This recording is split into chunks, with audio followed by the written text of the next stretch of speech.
اهلا معاكم في يوم جديد من يوميات رؤية ويحيى. لو عجبكم المحتوى بتاعي يا ريت تدعموني بلايك وباشتراك في القناة، ويلا نشوف اليوم ال 13 عملنا فيه ايه. السلام عليكم ورحمة الله وبركاته. عاملين ايه يا حبايب قلبي؟ يا رب تكونوا كلكم بخير. النهارده ان شاء الله اليوم ال 13 بتاعنا بتاع الفراخ.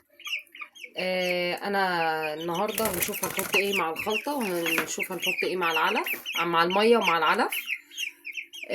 هظبط الفرشة لان هم مبهدلين الدنيا خالص، بس النهارده بقى هشيل تحت خالص، وهشيل السبت نفسه هشيله وهنضف تحتيه لان هم مبهدلين الدنيا خالص. حتى بصوا بعيد عن الشكارة عزكم الله.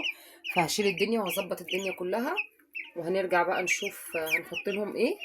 بس العوشبه اللي انا هحطها النهارده محتاجه ان هم يكونوا جعانين، فانا سايبه لهم ايه يعني بقالي بتاع ساعتين كده او حاجه. حتى هم الحويصله بتاعتهم كلهم فاضيه اهي. مش عارفه انتوا واخدين بالكم ولا لا. بس طبعا الميه بحط لهم الميه باستمرار. فالنهارده ان شاء الله نشوف هنحط مع بعض ايه على العلف وعلى الميه، وارجع لكم تاني ان شاء الله. انضف بس كده في السريع وارجع لكم. بصوا هنا اهو رجعت المكان تاني زي الفل. كانوا مبهدلين الدنيا طبعا. رجعته زي الفل، حطيت الشكاره وابتدي ان انا ارجع الثبت بتاعهم تاني مكانه. طبعا انا بعد ما خلصت تنظيف دخلت غسلت ايديا لسه محروقه يا جماعه، دعواتكم بالشفا. الحرق عشان جاي في عقله، فصعب قوي قوي كل ما اتني صباعي او احاول او امسك سكينه او حاجه. اللهم عافينا من النار يا رب، اللهم عافي ابداننا من النار يا رب. دلوقتي هحاول اركب لهم العلافه دي تاني. المره اللي فاتت لما ركبتها معرفوش ياكلوا منها. دلوقتي ما شاء الله الله اكبر، احنا هو 13 يوم يعني، انا حاولت من اسبوع كده. فهحاول ان انا اركبها كده واشوف يعني هتبقى على مستوى ان هم يعرفوا ياكلوا ولا لا. انا حتى المره دي هحاول ان انا اركبها تحت، لا هم خلاص ما شاء الله الله اكبر.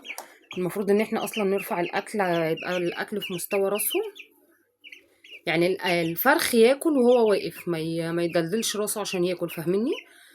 عشان يبتدي ان هو يربي لحم بقى في صدره ان شاء الله. يعني احنا داخلين على عمر التحويل اهو، بعد 20 يوم كده ان شاء الله. بعد 20 يوم بيبتدي التحويل، لكن احسن وقت للتحويل فيه الفرخ يحول فيه اوزان بعد ال30 يوم. ده بالنسبه للفراخ البيضاء. فانا هحاول ان انا اركب العلافه دي دلوقتي تاني، واشوف ربنا ييسر الحال ان شاء الله ويعرفوا ياكلوا منها. بص انا هنا اهو ركبت العلافه، حاولت ايه اللي انا اعملها بميل كده عشان برضو لما يحطوا بقهم يعرفوا ياكلوا. النهارده هنحط ايه على البادي؟ هحط شويه شيح اللي بيتباع عند العطار عادي خالص اهو. مش عارفه الصوره مبينه ولا لا. هحط رشه على البادي. ليه بقى؟ الشيح مطهر معوي حلو جدا جدا جدا جدا، وفاتح شهيه برضو في نفس الوقت. الفرخ طول ما في عنده مشكله في الامعاء هتلاقيه ولا عارف ياكل ولا عارف يشرب. وانا ابتديت ايه الاحظ شويه اسهالات كده طبعا. لما نيجي نغير العلف برضو على 15 يوم، يعني بعد بكره ان شاء الله كده هنبتدي نحط لهم ايه مضاد سموم. انا ابتديت من النهارده احط لهم شويه خل على الميه كده. دايما حاولوا ان انتوا تحمضوا الميه، يعني عصره ليمون بقى، شويه خل، فاهمين؟ حاولوا ان الميه ايه بتاعتهم تبقى حمضيه يعني على قد ما تقدر. فانا هحط العلف كده ان شاء الله في العلافه الجديده دي، ويا رب ربنا ييسر الحال ويعرفوا ياكلوا منها. انا هحط دلوقتي ونجرب مع بعض اهو. بسم الله الرحمن الرحيم. اللي تنبه منهم ان في اكل اتحط ابتدى ايه، هم هيسيبوا الاكل وهيمسكوا في الخيط. اللي تنبهوا ان في اكل اتحط اهو ابتدوا واحده واحده ان شاء الله كلهم هيجوا. هما بس المشكله ان لسه في طواجن جوه، لسه في طواجن جوه فيها اكل. انا هشيل كده الطواجن اللي جوه كده واشوف هيقبلوا على ده ولا هيعملوا ايه. وهحط لهم الميه النهارده، هحط على الميه حلبه. انا غاليه حلبه من الصبح، هحط لهم شويه على الميه دلوقتي هنشوف مع بعض. بصوا بقى العلافه دي مشكلتها ان هي غويطه، فلازم تبقى دايما ايه مليانه، بحيث ان هم لما يقربوا يعرفوا ياكلوا. بس يروح بحيث ان هم لما يقربوا يعرفوا ياكلوا. معلش التليفون وقع من ايدي اهو. ابتدوا يتنبهوا ان في اكل. بس يا بابا مالكش دعوه بالخيطه اللي جوه. واحده واحده هيعرفوا انه في اكل وهيبتدوا يجوا عليها. النهارده اهو زي ما اتفقنا الطواجن بتاعت الميه اهي. ده خلاص الطواجن اللي كانت جوه بقى هنشيلها. الطواجن بتاعت الميه هحط عليها شويه حلبه بس النهارده. ونكمل بقى ايه، نسيب برضو الكنكه اللي فيها حلبه دي في التلاجة زي ما هي، وبكره ابتدي احط لهم برضو الصبح ميه بخل، وبعد الظهر ميه بالحلبه. ممكن بقى ايه بعد ما لو يوم ما فيهوش الشيح ده نبقى نحط برضو عسل اسود. بصوا هي الحلبة اصلا من الحاجات المحببة ليهم يعني، هتلاقيهم بيشربوا وهيجوا دلوقتي ياكلوا ان شاء الله. ده كده اليوم ال 13 معانا النهارده.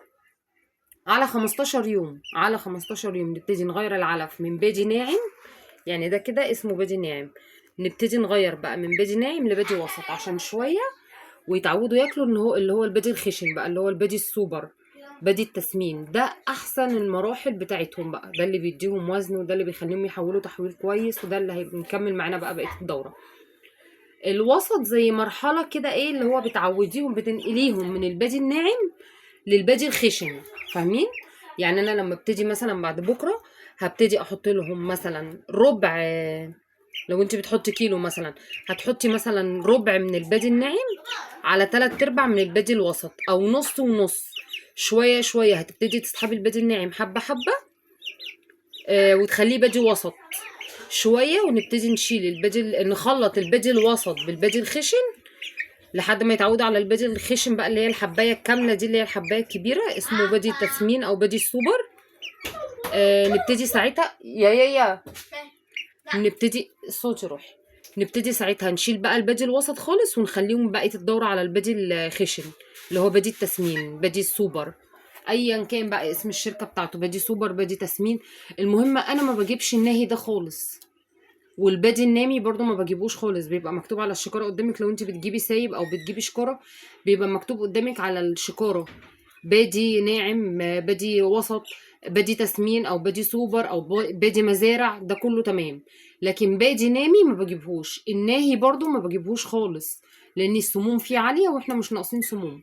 انا النهارده حطيت لهم على المية شوية خل على عمر ال 15 يوم ان شاء الله. لازم مع كل تغيير علف، انت هتغيري العلف من مرحله لمرحله، تبتدي ان انت تحط لهم مضاد سموم معاها، مضاد سموم بقى بيطري، خلي لوحده مش هيبقى كفايه، لان طبعا البادي بيبقى فيه سموم، فلازم نحط لهم مضاد سموم عشان ولا تلاقي زرق بقى في الفرخ، ولا تلاقي عظم فيه حاجه، ولا تلاقي، فاهمين؟